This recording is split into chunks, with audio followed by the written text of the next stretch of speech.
All right, so in this video, we are going to be reviewing DrSermedMezher. Now, I see a couple things a little bit interesting. I don't really know what he has to say. I don't know if he knows his stuff, but we'll see, because usually most people in general, doctors or not, do not seem to know their stuff when it comes to the biochemistry of nutrition. Does an apple a day actually keep the doctor away? Zhang and colleagues studied this topic quite extensively and published their research in the journal Food Science and Nutrition. Firstly, we know that the World Health Organization recommends 400 grams of fruit and vegetables per day. All right, I'm going to say this right now. I don't know where he's going with this, but if you really want to know how bought out they are, you should check out my video on the rich one, why the rich don't want you to eat meat, because it will explain this very well, and it'll explain why exactly the WHO recommends this, and every single dietetics association recommends this. It's pretty messed up. It's really messed up, but you get to see it. So yeah. Which is simplified to our 5 a day. We know that people who follow this have a reduced risk of a premature demise. The average apple weighs 102 grams, which gets us a quarter of the way there already. But what else in an apple could nurture a physician's fear? Along with essential minerals, apples are packed with vitamin C. Okay. Oh boy. He doesn't really know what he's talking about. Okay. Are there essential vitamins in there? Yes. Is that the optimal source for it, where you can actually absorb them? No, definitely not. Most certainly not. Does it have high amounts of vitamin C? Yes. Why? What's the purpose of vitamin C? Vitamin C is an antioxidant. And what's so big about antioxidants? Well, the problem is that antioxidants are there to help you deal with reactive oxygen species. That's what an antioxidant does.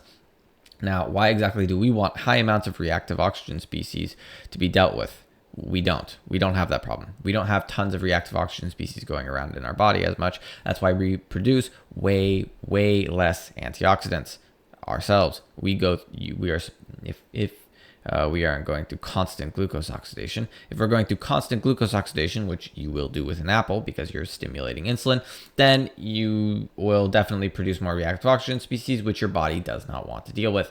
Once again, this is not healthy. So, which is known to reduce LDL levels that have been linked to heart disease. Okay. He really dug himself a grave on that one. Oh boy. Okay, he definitely doesn't know what he's talking about. LDL.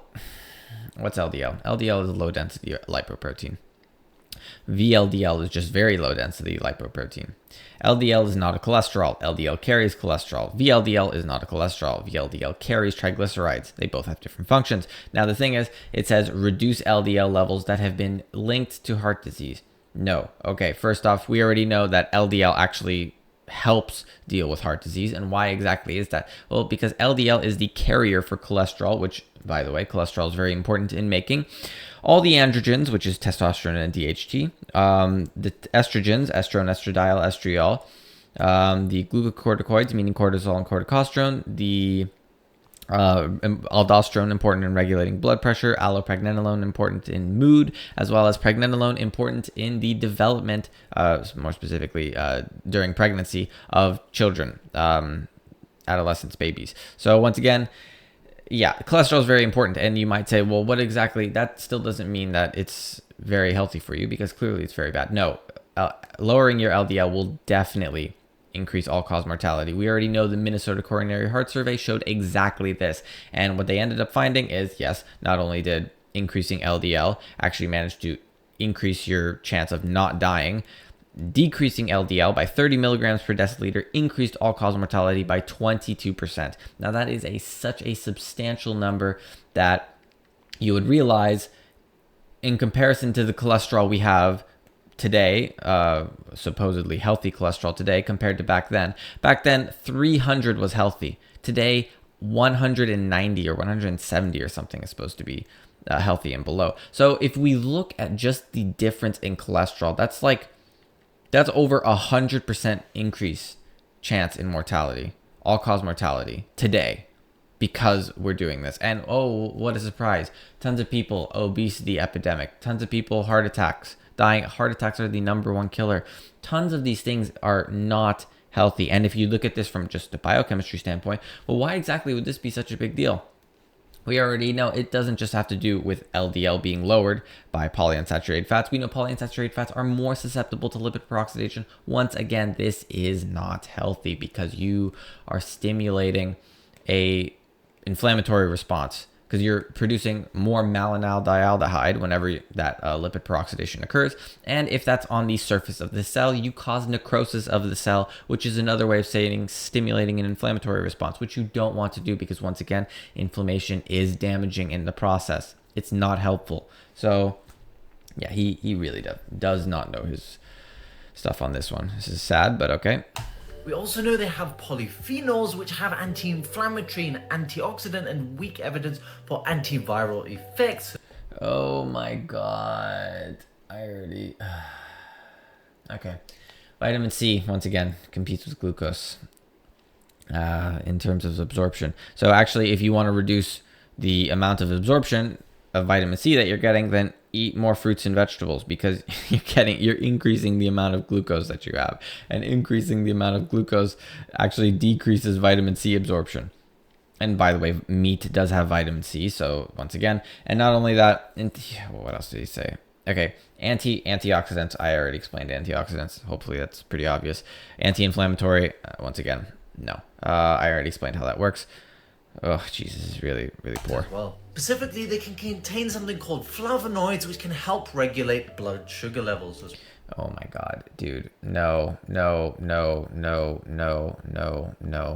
If you want to regulate your blood sugar levels, you need to reduce stimulating insulin. Stop stimulating insulin over and over and over again. And how do you do that? Stop eating carbohydrates. How do you stop eating carbohydrates? That means stop eating plants and vegetables. If it's a plant or it's a vegetable, it has carbohydrates in it. Dairy has a little bit of carbohydrates too, but it's a way better option because you're not exposing yourself to phytotoxins. So once again, this is like, stop it. You don't know what you're talking about. It's painful. It's painful that doctors advocate this too, because they don't even know what they're talking about. It's sad. Well, so even though apple farmers won't be putting us out of business, our fruity friend can improve human health. Actually, no, it'll put them more in business. It'll definitely increase your odds of going to the doctor. In fact, that's exactly what's happening in today's day and age. More fruits and vegetables being eaten, less meat being eaten. What's happening? Increased cost of healthcare. I wonder why. Who would have thought? Who would have thought biochemistry would be able to explain this? How often do you have them? If you eat pineapples, they eat you back. It's all thanks to this enzyme called bromelain, which is inside pineapples, especially the stems, and it's a type of protease which breaks down proteins. Now that's what we're mainly made of, so it's no wonder when we eat so much pineapple, we start getting this tingling feeling in our tongue and our mouth. Yeah, okay, true. But once again, I wouldn't recommend this. That's not healthy. It's sort of similar to tannins in coffee, where tannins will not just bind to the cause hydrogen bonding, basically meaning they'll steal your water or steal water along the way. They will also steal your amino acids because they steal amino acids, hydrogen bonding once again. So yeah, and tannins found in coffee, tea, chocolate. You don't want this stuff. Not healthy. You want to lose weight, watermelon is the best choice. Due to its rich fiber content, it is able to make you feel full without a heavy stomach. Okay. No. If you want to lose weight, you need to stimulate glucagon. Water and fiber, watermelon and fiber is not going to do anything. It will do jack diddly. Yeah, I'm not going to say that because I don't want to get demonetized. Once again, this is like, oh my God. Zilch, nada. It's not going to do anything. That's not how you lose weight. The only way you lose weight is by activating hormone-sensitive lipase. And the only way you activate hormone-sensitive lipase is by stimulating glucagon. How do you stimulate glucagon? You eat fat in a fasted state. Make sure the underlying glycemic state is not insulin favored, then eat fat. And you will skyrocket glucagon, meaning stimulating hormone-sensitive lipase. We know that watermelon's good for heart health, has some anti-aging and anti-cancer. Okay, see, when you when you say all of this stuff, anti-aging and anti-cancer, be specific. How? What mechanism? Where? What does it do? Be specific. No, it doesn't. Why? Because it stimulates glucose oxidation. Not only does it stimulate glucose oxidation, I'm pretty sure that has fructose in it. And fructose is increasing the rate of glycation. You don't want to be increasing glycation because it renders and completely nullifies whatever it attaches to. And whenever you render or nullify whatever you attach to, especially in this case, this is not healthy. You don't want to do this at all, ever. How does it cause anti-aging? It does the opposite. It increases aging. Why? Because you're going through glucose oxidation, generating more reactive oxygen species. Once again, lipid peroxidation and oxidative stress. Those are primary causes of aging. Literally, it's that. It's oxidative stress and it's inflammatory responses. Two primary causes already. So once again, this is not healthy. Compared to the standard American diet, yes, this would have anti-aging effects and anti-cancer properties. However, hopefully you're not trying to compare it to the standard American diet, because that is the worst possible thing that you can compare it to. God, Jesus. Properties, but should you use it for weight loss? While it is true that fiber does help you with weight loss and help you feel fuller for long. Oh my God, Jesus, no. Fiber does not help you with weight loss. Oh boy. Taking a closer look below the rind, watermelon is not a high fiber fruit, as it only contains 0.4 grams per 100 grams. To put it in perspective, that's about 70 times less than in chia seeds. In fact, around 80% of watermelon's carbohydrates actually come from sugar. That's absolutely fine if you have it in moderation, but that leads us to a key thing about dieting. It's not necessarily as much about what you eat as it is about how much you have. That's okay. Bull. That's bull. That is 100% bull. Why? Because we already know it's glucagon. Glucagon. Insulin to glucagon ratio dictates whether or not you do or you do not lose weight. I don't care what you do. If you are stimulating glucagon, you will lose weight because hormone-sensitive lipase will be active. And same thing with insulin. I don't care what you do. If you stimulate insulin, you will not lose weight. You will put on weight. And if you aren't putting on weight because you're trying to go through a caloric deficit, what is going to end up happening? You suddenly start losing skeletal muscle mass instead of losing the body fat, the visceral fat probably, that you're hoping to lose, or whatever fat that you're trying to lose. Like, it's crazy. Once again, this is no. Stop it. Considering that watermelon's 90% water, the feeling of fullness you get can be quite temporary, so I definitely wouldn't rely on this alone to lose weight. No, this is, once again, it doesn't know the biochemistry. Instead, have a balanced... Oh God, he just said have a balanced high fiber fruit diet. Nope. Once again, last thing you want to do. The type of health secret that could put me out of a job if it went viral enough, but it never will. Dietary fiber. Okay, no, that's not true. Actually, it'll keep him in a job, especially if he's a colonoscopy person. Because we already know that fiber, take a guess. What happens when you increase fiber? We already did studies, like 63 participants in this study. Increased fiber has three groups. There's either one group with really high amounts of fiber, there's a second group with middle amounts of fiber, and the third group with no fiber whatsoever. What did end up happening? Well, lo and behold, turns out that the first group who increased fiber had increased every single symptom of constipation, anal bleeding, stomach cramps, stomach pain. I mean, like any stomach problem that you can think of, it increased with the high fiber group. What about the second fiber group? Oh, turns out it decreased actually. In fact, quite a bit of them didn't have the same levels of problems than the first group. What about the third group? Third group had none. No problems whatsoever. Well, what did the third group do? They had no fiber. So fiber is actually damaging. No. Once again, you don't know what you're talking about. Stop it.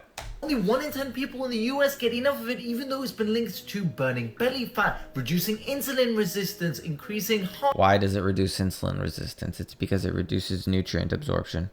which means you're also actually indirectly reducing the amount of carbohydrate that you're absorbing, which I would say that's a good thing.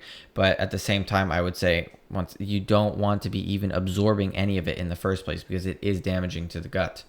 We already know because of a study I just mentioned. Heart health, reducing constipation and diarrhea. No. Increased constipation. Yeah, that was actually the fifth one that I forgot to mention. Increased constipation from increased fiber. It doesn't reduce constipation. Once again, another false thing. If you're interested in all the science behind this, by the way, you can just check out the Science Behind Carnivore playlist. It covers all of this. All of it. Yeah, women should have 25 grams per day and men 38, so here are 6 healthy ways to be able to hit that. 100 grams of cooked lentils has 8 grams of fiber as well as some protein, iron and antioxidants. No, it doesn't have protein in it. Why?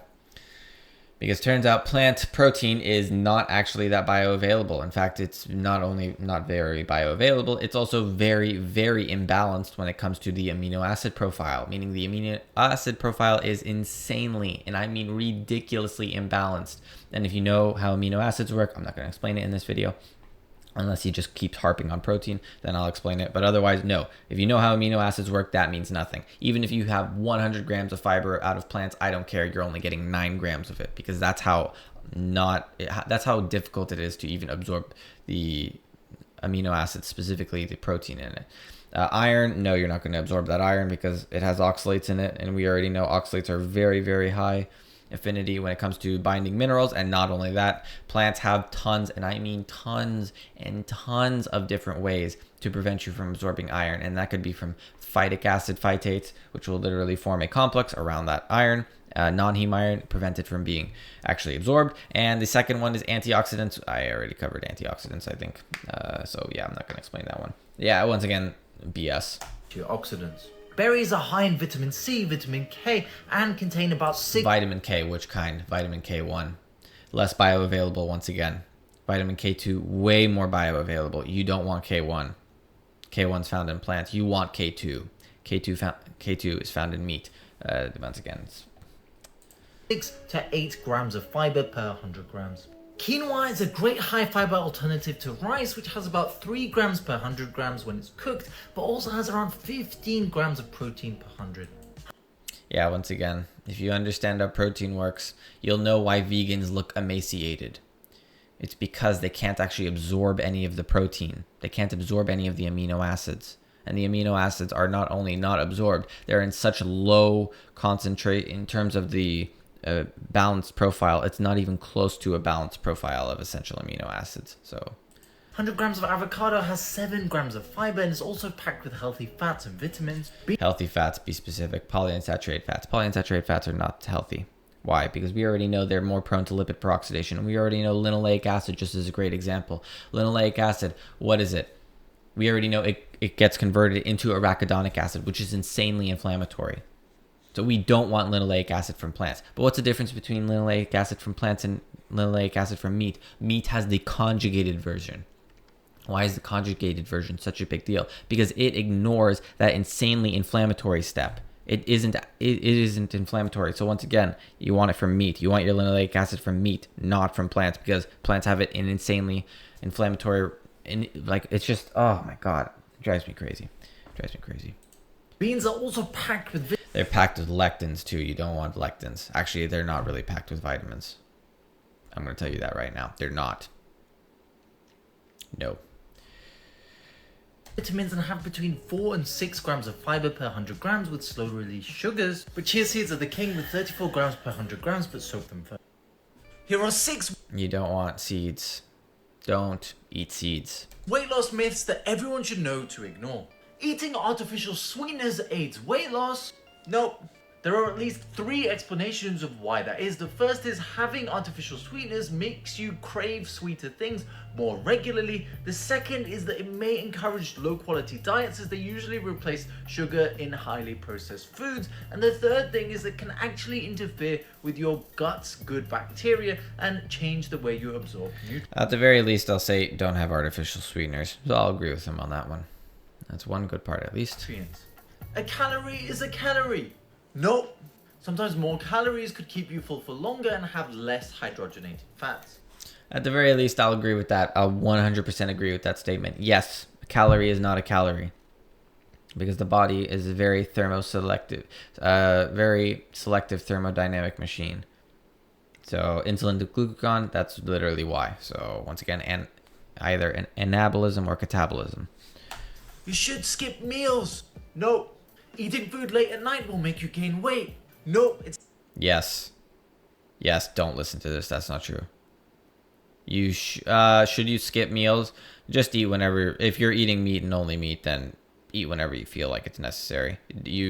You'll be satiated. You'll end up developing a pattern pretty quickly, and you'll be satiated because you won't have the problem of feeling hungry because your leptin won't be screwed with. So yeah, pretty simple stuff. And ghrelin also won't be increased. But yeah, once again, it's not necessarily about the time of day, but many people do eat low quality foods like taking... No, it is about time of day because that is important when it comes to understanding the insulin to glucagon ratio and whether or not you are not in a higher or lower glycemic state, or the body's in a higher or lower underlying glycemic state. Once again, no, you don't know what you're talking about. Takeaways in the middle of the night. You should avoid carbs. No. And eating fats will make you fat. Yes, you should avoid carbs. What? No, healthy fats are essential for vitamin absorption, hormone production, and... At least, yeah, I'll agree with that one. Yes. I think the fat-soluble vitamins were A, D, E, and K. So if you want to actually absorb those decently, then you need them in fat.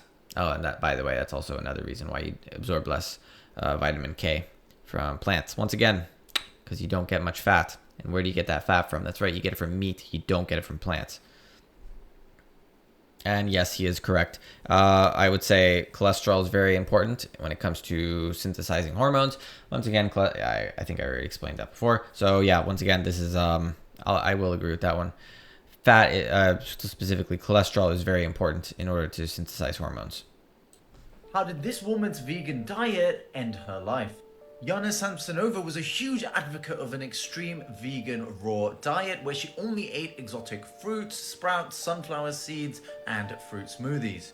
She was constantly talking about the health benefits of this diet, but her neighbors became concerned about her being ever increasingly thin. Yeah, literally. I literally already explained this. It's because they become emaciated because they can't absorb any protein because there's no amino acids that are bioavailable in plants. That's not how amino acids work. So, I mean, sucks. It's sad for her, but it's hey, it's the way of the world. You can ignore reality, but you cannot ignore the consequences of reality. Now, many people have blamed a vegan diet for her family's loss, but it's likely she had an extreme eating disorder called... No. We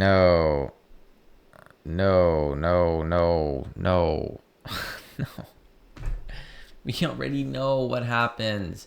It's not just becoming anemic, and it's not just literally being malnourished. It's also not getting enough protein. You're literally not able to get all of the essential vitamins that you need unless you're very, very specific and you know exactly which fruits has which vitamins. And then you start also trying to keep track of specific amino acid content of each fruit and vegetable. And then after that, you have to go even further and probably add a little bit of fat in and make sure that you get enough fat in order for the fat to be, like, all those fat soluble vitamins to be absorbed. Orthorexia. There were some other pretty big clues that her mental health was suffering, as just a week before her life ended, she actually wrote on Instagram, "Life is meaningless, but it's worth living as long as you recognize it's meaningless." No. Oh my God, man. I mean, yes, I'll agree. At least I'll agree with the statement, sort of. Life is meaningless, and you're supposed to give life your own meaning. That's the whole point of life. It's like a sandbox game. So, yikes. Another strong reminder that fad diets have very real consequences. It's not fad diets. It's not the fad diet that's causing this. Is it a kind of diet causing this? Yes. It's not fad diets. Fad diets don't cause this. Not every fad diet causes this. Once again, this is like not healthy. Don't do this. I wouldn't recommend it. All right. Once again, I hope you learned something. I hope you see why Mr. DrSermedMezher is he definitely doesn't know what he's talking about, especially when it comes to nutrition. He has absolutely no idea what he's talking about for the most part. He was sort of right at the very least when it comes to certain, specifically, I would say cholesterol being very important in hormone production. So yes, I would say that. I would also say that yes, fat, well, more specifically, saturated fat is healthy. I wouldn't say polyunsaturated fat is healthy. Everything, pretty much most of what he said that was wrong. So doesn't really know what he's talking about. Hopefully he learns. Hopefully, literally all he has to do is just watch the Science Behind Carnivore playlist, and then immediately everything will make sense. So even if he doesn't become carnivore himself, at the very least he'll understand the science behind it works, on how exactly all of it works, and then he'll go, oh, okay, well, maybe if I'm not carnivore, at the very least I can do this, and this in order to minimize the effects of all the damage that I'm causing to my body. So yeah, hopefully that makes sense. Once again, thanks for watching. If you found the video helpful, then please like, share, subscribe, and comment down below, because it really does help the channel grow. If you want to see my videos ahead of time, then please click the join button down below, where you can support me personally as well as see my videos ahead of time. So once again, thanks for watching. I'll see you in the next one. Peace.